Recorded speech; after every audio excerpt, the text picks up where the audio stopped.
¿Qué es la piel? No es una simple envoltura inerte, sino un órgano complejo, anatómico y funcional, ligado a la fisiología y patología de todo el organismo. El órgano más grande en los animales y en los seres humanos. Se trata de un tegumento que en el caso de los organismos con vértebras se compone de una capa exterior denominada epidermis, una capa intermedia denominada dermis y una capa profunda denominada hipodermis. La epidermis es de renovación constante y posee 4 capas, iniciando desde la capa basal, que es la más profunda y con mayor actividad mitótica. Allí se encuentran las células de Langerhans, las cuales son presentadoras de antígenos a los linfocitos T, las células de Merkel o mecanorreceptores, y se encuentran los melanocitos, las cuales después del nacimiento son las células encargadas de la síntesis de melanina, un pigmento que protege a las células basales del daño de la luz ultravioleta y de los radicales libres. Su número es igual en todas las razas.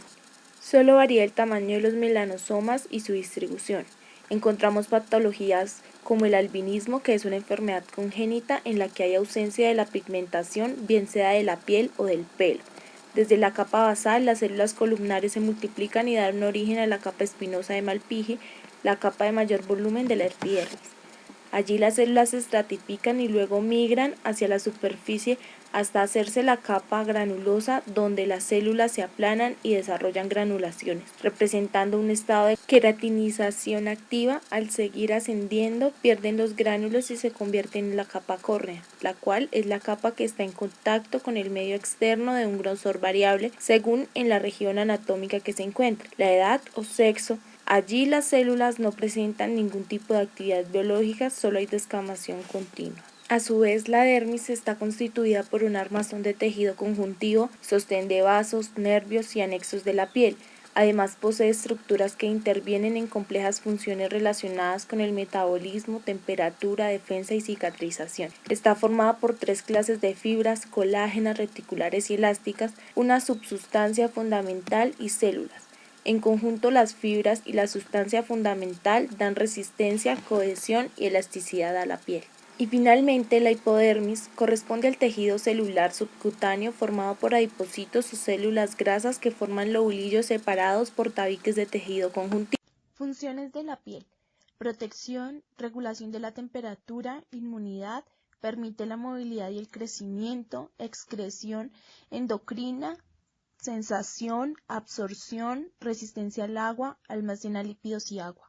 Se deben estudiar principalmente las lesiones jóvenes debido a la gran dificultad que tiene la interpretación de las lesiones antiguas afectadas por el rascado del animal y frecuentemente infectadas secundariamente. Por lo tanto, se debe diferenciar las lesiones primarias o primitivas, aquellas que se desarrollan espontáneamente como reflejo directo de la enfermedad subyacente, de las lesiones secundarias, las cuales han evolucionado de las primarias, han sido causadas por el propio animal cuando son dolorosas o pruriginosas o en algún factor externo. La mácula es una lesión circunscrita, plana, no apreciable por palpación, mayor de 1 centímetro, caracterizada por un cambio de color de la piel. Puede ser pigmentación melánica, por despigmentación vitiligio, por vasodilatación eritema o por hemorragia local. La púrpura es una mácula de color rojo púrpura por extravasación de eritrocitos, diferenciándose en petechia porque esta es menor de 1 centímetro y es puntiforme. De la equimosis porque es extensa, no circunscrita, mayor de 1 centímetro. Vivice porque es lineal y hematoma porque es colección de sangre circunscrita, es blando a la palpación y usualmente está causado por traumatismo. La roceola o eritema, este último de mayor tamaño, son máculas rojas debidas a vasodilatación. El eritema es la lesión cutánea más frecuente, estando presente en la mayoría de las dermatopatías, pudiendo ser el signo principal o incluso único del proceso morboso. La diferenciación clínica entre eritema y las púrpuras se realiza mediante presión sobre la lesión, generalmente con una pieza limpia de plástico o cristal, blanqueando si está causada por congestión vascular en eritema y no cuando es por hemorragia en púrpura. A esta técnica se la denomina diascopía o vitropresión. El comedón es el resultado de la dilatación elevación del folículo piloso lleno de queratinocitos, sebo o gérmenes, dando una imagen de puntos negros. Es lesión primaria en acné y secundaria en algunas endocrinopatías. La pápula es una lesión circunscrita de pequeño tamaño, sólida a la palpación, plana o con elevación, reflejo de una condensación de la epidermis o de la dermis superficial. Puede ser de origen edematoso o estar causada por un filtrado intracelular generalmente inflamatorio, pudiendo implicar a folículos pilosos o no. Aparece en la foliculitis. La placa es una lesión de mayor tamaño con cabeza plana que se origina frecuentemente por la confluencia de pápulas.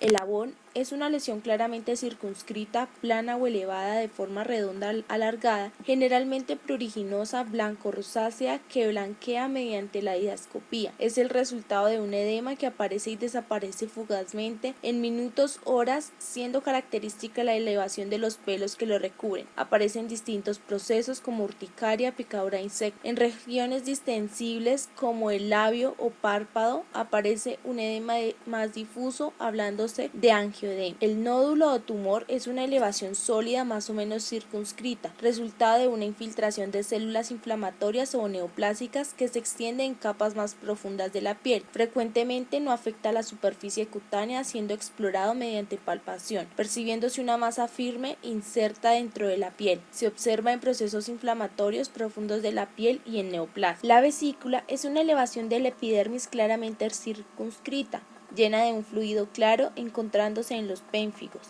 En el caso de los carnívoros domésticos, las vesículas adquieren rápidamente un aspecto de pústula al ser infiltradas por polimorfonucleares neutrófilos. Además, son extremadamente frágiles y transitorias, por lo que frecuentemente se rompen apareciendo erosiones y costras amarillentas. Cuando la vesícula es de gran tamaño, más de 1 centímetro, se denomina ampolla. La pústula es una elevación pequeña y circunscrita de la epidermis, llena de pus, apareciendo amarilla, aunque también puede ser rosa o roja. Se denominan foliculares cuando tienen un pelo en el centro e intraepidérmicas cuando aparecen independientes de los folículos pilosos. Lesiones secundarias. La escama es una lámina blanca, amarilla o grisácea que se desprende espontáneamente de la capa córnea de la piel, siendo característica de los trastornos de la queratinización. Las escamas se clasifican en tiariciformes cuando son pequeñas y finas y en psoriasiformes cuando aparecen grandes y gruesas. Aunque los distintos procesos escamosos pueden cursar con ambos tipos de escamas, algunos se caracterizan por escamas tiariciformes como la sarna demodésica, displasia folicular, y otros por psoriasiformes como leishmaniasis. El collarete epidérmico es una escama con forma circular formada a partir de una vesícula, ampolla o pústula rota, siendo típica su presencia en pioderma. La escara es un tejido necrosado y negruzco, generalmente seco, de tamaño variable, apareciendo en la evolución de quemaduras. La costra es una masa sólida originada por la desecación de un exudado, sangre, pus o medicamentos que permanece adherida a la superficie cutánea. El color depende del origen, variando de amarillo a rojizo, encontrándose principalmente tras la ruptura de pústulas en piodermas y pénfilos. La erosión es una pérdida superficial de sustancia que no se extiende más allá de la epidermis, respetando la membrana basal, curando sin cicatriz. Normalmente está causada por rascado, autoproducidas en procesos pruriginosos.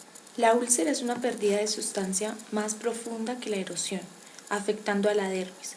Cuando son extensas, dejan en su curación una cicatriz. Normalmente son lesiones secundarias o dermatopías ampollosas, aunque a veces son primitivas, como en el lupus eritematoso. La fisura es una hendidura lineal en la epidermis o incluso hasta la dermis. Aparece principalmente en las uniones mucocutáneas, como las comisuras labiales, y en los pliegues naturales de la piel, como las axilas. La cicatriz es una lesión constituida por tejido conjuntivo o fibroso de reparación que ha reemplazado la dermis o hipodermis dañadas por un traumatismo, una quemadura o una lesión inflamatoria dérmica intensa. Generalmente las alopecias son secas, atróficas y despigmentadas, aunque pueden ser hipertróficas e hiperpigmentadas. La hiperkeratosis es un engrosamiento de la capa córnea de la epidermis, siendo primaria en hiperkeratosis nasodigital y secundaria en los callos por puntos de presión. La liquenificación es un engrosamiento e endurecimiento de la piel caracterizada por la acentuación de las líneas cutáneas. Normalmente la piel está hiperpigmentada, encontrándose en la acantosis nigricans y en procesos de fricción crónica. El absceso es una colección purulenta delimitada, blanca, caliente, dolorosa y fluctuosa a la palpación, localizada en dermis o tejido subcutáneo, que aparece en heridas punzantes y otras infecciones profundas de la piel. El quiste es una cavidad limitada por una pared conjuntiva tapizada por epitelio con contenido fluido o sólido. A la palpación puede ser blando, fluctuoso o mostrarse como una masa